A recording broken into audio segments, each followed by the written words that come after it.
There's much more than just the Elgin marbles in here from the Greek world. Absolutely tons of artefacts are on display, and even more are in the storerooms underneath, in the back, only accessible to researchers. But within there are the remnants of not one, but two wonders of the ancient world. And one in particular is what we're going to go look at today. The Temple of Artemis in the once flourishing city of Ephesus in modern-day Turkey. Let's go have a look.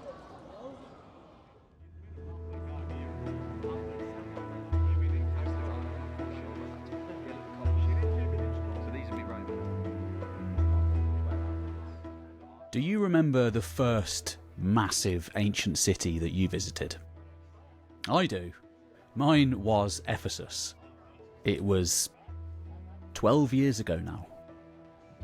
I was there with a bunch of friends, and aside from all the drinking and nightclubs and all that, we went on a day trip to the city of Ephesus. One of the best days of my life. Absolutely incredible place. Absolutely incredible. Vast. Truly vast. And since the 1970s, 1980s, there's been a huge amount of reconstruction there. So it really does, in many parts, look like a classical city. Obviously, there's no colour or anything like that. They're all whitewashed marble structures. But it really does look amazing. It really does look amazing. Standing in that ancient theatre, walking beneath the Library of Celsus, you really get a sense of what it would have been like to move around in one of these vast Roman cities of days gone by. The city that you see mostly today is the Roman one. This was the Roman capital of Asia Minor, the Roman capital of Anatolia. So in its prime, it was one of the largest cities in the Roman Empire.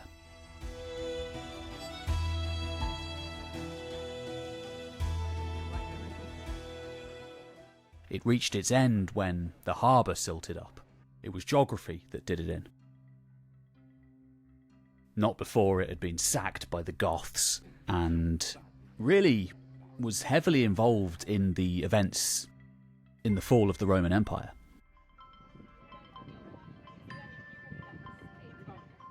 But before all that, Ephesus was Greek.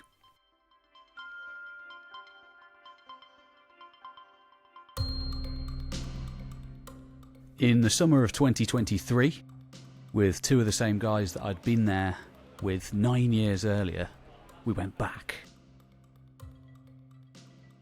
It was great to revisit Ephesus. It was great to go back to the Temple of Artemis. Of course, one of Antipater of Sidon's 7 wonders of the ancient world. But the Temple of Artemis is something special. As far as Antipater was concerned, and many other authors of the ancient world, the Temple of Artemis at Ephesus was the best of the bunch. It was the one that all the other wonders had to measure up to. And if I'm being honest, there's not much of it that's left today. When you go and see the Temple of Artemis, you see a single column that was left there by the archaeologists who reconstructed it from bits and bobs that were lying about in the area. When the archaeologists got there in the 1800s, led by John Turtle Wood, who published his work in 1877, having found the place around 8 years or so before that, there was nothing left above ground. The bits and bobs of the temple had been incorporated into various churches, mosques in the area. You can still see some of them in one of the mosques in Selçuk today, which is the modern town next to Ephesus. And that's actually part of the tour today. That they go and show you that mosque. I mean, it's almost more impressive seeing the bits of the Temple of Artemis inside the walls of that mosque than the real site. But the site does remain. You can visit it. It's just not very impressive today, unfortunately. You have to use your imagination.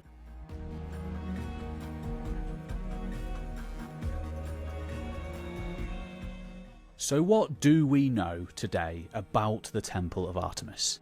Well, quite a bit, actually. And like everything in history and archaeology, it isn't simple. There's nothing simple about it. There's not one Temple of Artemis, but many. Very likely a ritual sacred site since the Bronze Age, if not earlier. The first structures of the Temple of Artemis, long since obscured underneath the ones that came later in the classical world, may have been as early as the late Bronze Age. We're not 100% sure. Certainly the worship of Artemis here seems to be a little bit strange, a little bit syncretized with the deities of ancient Anatolia. The flanking felines that are seen with her are reminiscent of much earlier goddesses, such as that seen at Çatalhöyük, thousands of years before. And it may be that Artemis became inextricably tied up with this kind of Earth Mother figure that was popular in Anatolia at that time. So following the Bronze Age temenos that is thought to have stood here, the first of the classical temples of Artemis that we would recognise today may well have been built in the 7th century BC, so super early, during the time just before the Persians conquered Anatolia, when you have many Iron Age kingdoms ruling here like Phrygians and Lydians and Carians and Luwians and people like this, and post-Hittites. The first proper Temple of Artemis that we would recognise today, massive place, was constructed in the 6th century BC, still just before the Persians arrived, but built by a figure that you may recognise. His name was Croesus. He's the king of Lydia, who is often associated with early coins. He was one of the first rulers to mint currency. And he was a very powerful ruler in his day. He was only brought down by Cyrus the Great, the first proper emperor of the Persian Empire, who built the largest empire that the world had ever seen up until that point.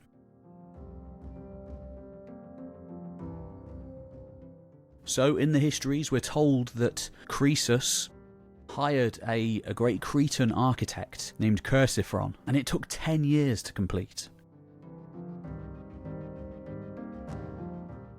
Unfortunately, this first temple was in turn destroyed. The first one, I should say, was destroyed by a flood, the 7th century BC one, supposedly. The second one, destroyed by arson. So it was a guy who wanted to make a name for himself, basically, by burning down this great wonder. And in turn, it was thought that his name should be expunged from history. But what can we say? We know his name today. Herostratus. And in the ancient world, the very name Herostratus became a byword for doing this sort of thing, trying to make your mark in history, whatever the cost. And finally, the very last version, the one that is described by Antipater of Sidon. One of the greatest temples the world had ever seen. He was amazed by it. This is built by the Ephesians themselves in the 4th century BC. And that's the one that stands for hundreds of years, all the way up to its destruction by the Goths.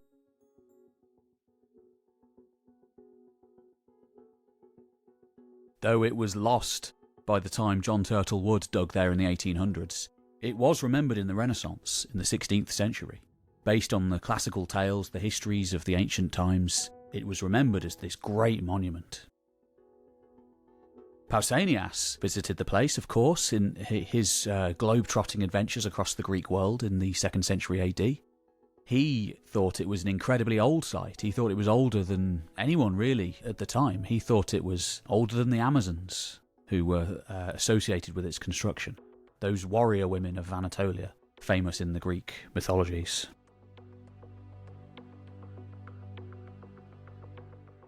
So the Temple of Artemis was visited by all sorts of people throughout history. Alexander the Great, of course, and all manner of other historians and geographers would come to this place. A strange part of its history is that apparently its destruction by Herostratus coincided exactly with the birth of Alexander. So this was another thing that great Greek ruler used to buoy up his own legacy and the myths and great legends that surrounded his life. Of course, he would get himself deified in Egypt not long after visiting Artemis in Ephesus. Plutarch writes that Artemis was preoccupied with Alexander's birth, and that's why she couldn't save her temple from being destroyed. So that's fun. That's a fun little bit, isn't it? Alexander actually tried to pay for the temple to be rebuilt, but it was refused. Quite cleverly, really, by the Ephesians. They diplomatically said that they didn't want one god to build a temple to another. But I think really they didn't want to be in debt to Alexander. So all through the Roman age, this is a super important place. Unfortunately, it starts to decline by the 5th century AD with the fall of the Roman Empire. The Goths come ranging down from the north and raid all across these lands, destroying many of the ancient Greek cities and sort of bringing an end to the classical age, really. The temple is closed because, of course, the arrival of the Goths and other barbarians coincides with the rise of Christianity. So the temples to the ancient gods, not used anymore, and it's closed in 407 AD. By which time churches are the new thing, and this is a very important place in early Christianity. You get shown lots of shrines and early Christian sites when doing tours here today. So let's talk a little bit about the archaeology itself. I mean, what was discovered at this place, and what would the place have looked like? Well, the temple itself, the third one, was much larger than the second. 137 metres long by 69 metres wide, we're told. 18 metres high with more than 127 columns.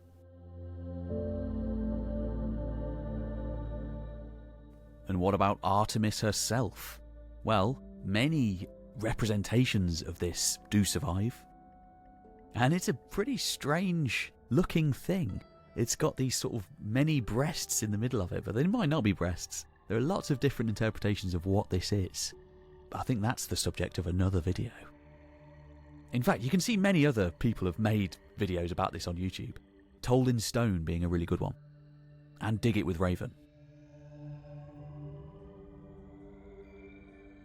What would it have been like to see the procession of Artemis? Well, pretty wild, really.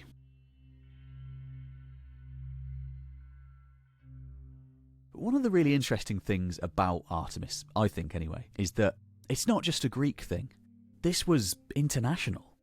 There's Eastern influences here, coming through Anatolia into the Greek world. And, of course, there's many elements that have been in Anatolia for thousands of years already by this point. And they seamlessly are incorporated into the Greek and then Roman worlds. And that's kind of what made the Greeks and the Romans so great at what they did. They would take on board international influences, they would take on board things from the outside and incorporate them into their own worldview. But in terms of material goods from the temple, what is actually left today?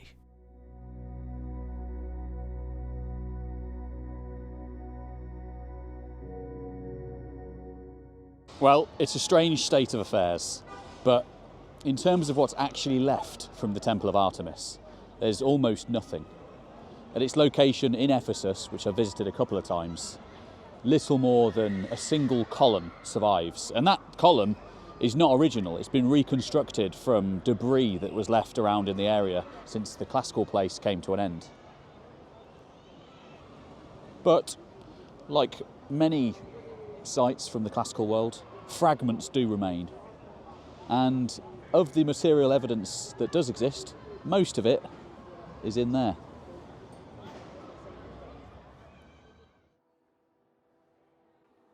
Well, unfortunately, during my visit anyway, the remains from the Temple of Artemis were not on display. The British Museum, of course, only displays a few % of its entire collection. Most of it is in the back rooms and in the basement, stored away in boxes with only access to researchers available. Sometimes they revolve what is on display, but at the moment, as far as I could tell, the remains of the Temple of Artemis that are in the British Museum are hidden away.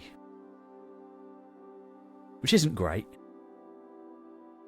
If I was a Greek, I probably would be a bit annoyed that all these things are in the British Museum and not on display, you know? Because the argument for the British Museum, you know, having the stuff is that it's at least on display. So, yeah, come on guys. Also, the Cycladic room at the British Museum has been closed for like years. I asked somebody about it and they said that the roof was dodgy in there, so they just don't have it on anymore. There's a small little Cycladic bit in the Mycenaean section. But yeah, I think I want more stuff on display.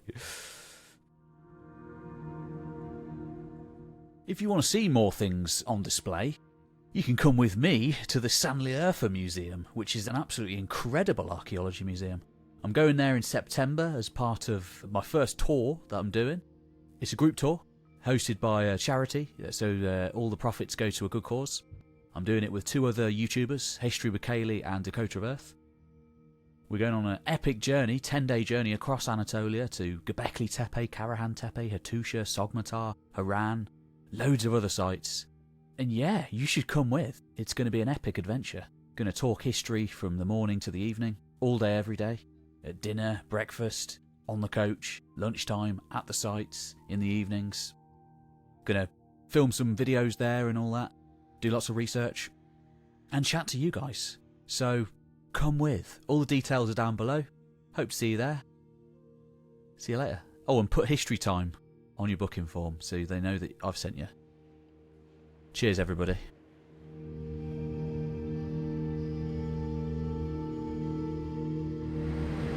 How many years ago were we here, Matt?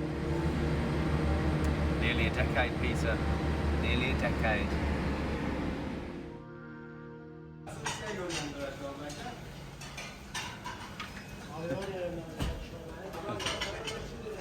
Over here?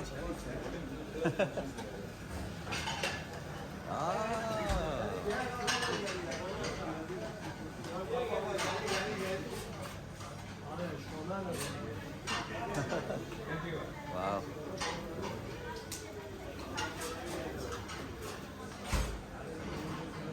Thank you.